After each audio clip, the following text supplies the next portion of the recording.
If there were a few words to describe the relationship between Cuba and the US for the past 63 years, it would be strained, downhill, and complex. Looking back on their history together, we will be able to reflect over a series of events that were extremely crucial to both the construction and deconstruction of the relationship, and how the buildup of tensions between the two still remain to this day, impacting them politically, economically, and socially. The US and Cuba did not always see each other as enemies. In fact, they used to share close political and economic ties. They were allies and trade partners after the US helped Cuba break free from Spanish rule in 1898. But this all took a turn during the Cold War that began in March of 1947. This period is best defined as political tensions between the USSR and the US, where the US tasked themselves with containing and preventing the USSR's spread of communism. A clear example of this can be seen in Cuba.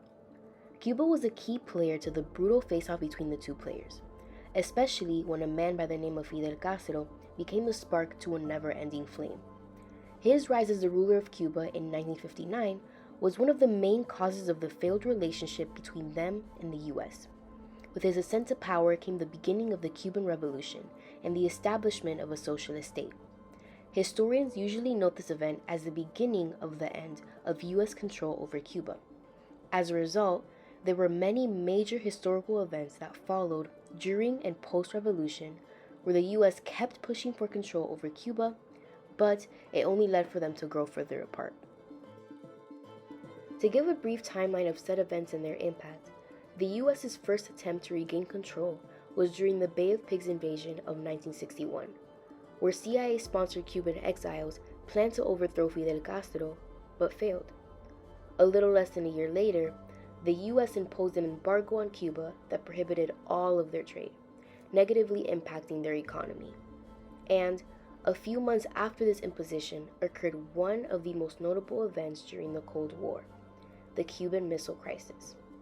Known as the crisis that brought the world closer to nuclear war, it was a series of 6 days filled with threats, defensiveness, and possible negotiations between the US and the USSR over the secret deployment of USSR nuclear missiles into Cuban territory.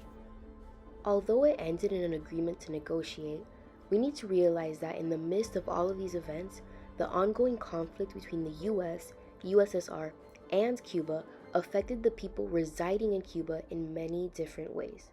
Depending on whether one was or was not in support of Castro's regime, there was great fear among the people due to their need to adjust to such a radical change in government.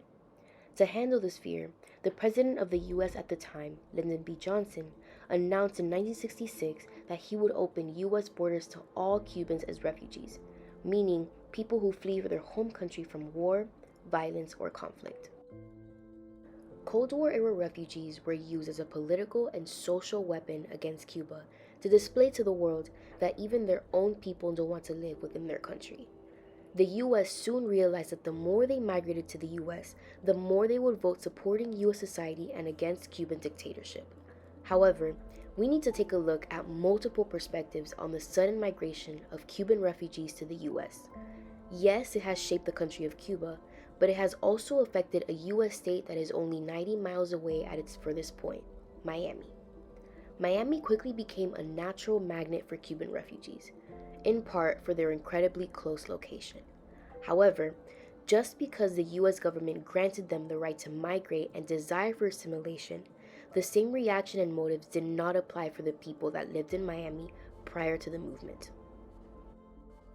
In a document published in May 2nd of 1963, a speech made by Marshall Wise, the director of the U.S. Cuban Refugee Center in Miami-Dade County, calls out Miami residents that have been criticizing and complaining about the recent rise in Cuban refugees in the city.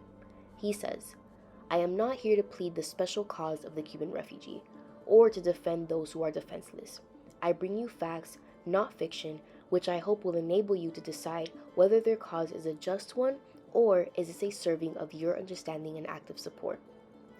Miami residents complain that the recent influx of Cuban refugees in Miami-Dade County is contributing to a power keg crisis in the community, a metaphor that refers to an explosive situation. During the period from 1959 to 1961, The individuals in question of said crisis were better known as the Golden Exiles, coming from the upper and middle class of Cuban society. Even though this document only addresses the Golden Exiles specifically, I believe that it sets the stage for the next 20 years of the mass migration of Cuban refugees and how society has opened or closed doors for them. Through Wise's mention of prejudices towards refugees, such as them taking jobs away from needy Americans, increasing the crime rate, and ruining our school system, he followed each statement by denouncing them with government facts and statistics.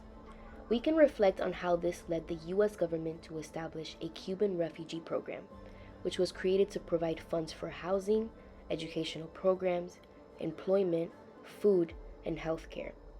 If we just take a step back and look at these programs and acts from a wider lens, we can see just how Cubans were the backbone to a lot of U.S. policy when dealing with other nations. They were able to affect future establishments of refugee and immigrant policies by creating a definition for refugee as mentioned earlier, thus only being allowed to flee if the U.S. disagreed with their government.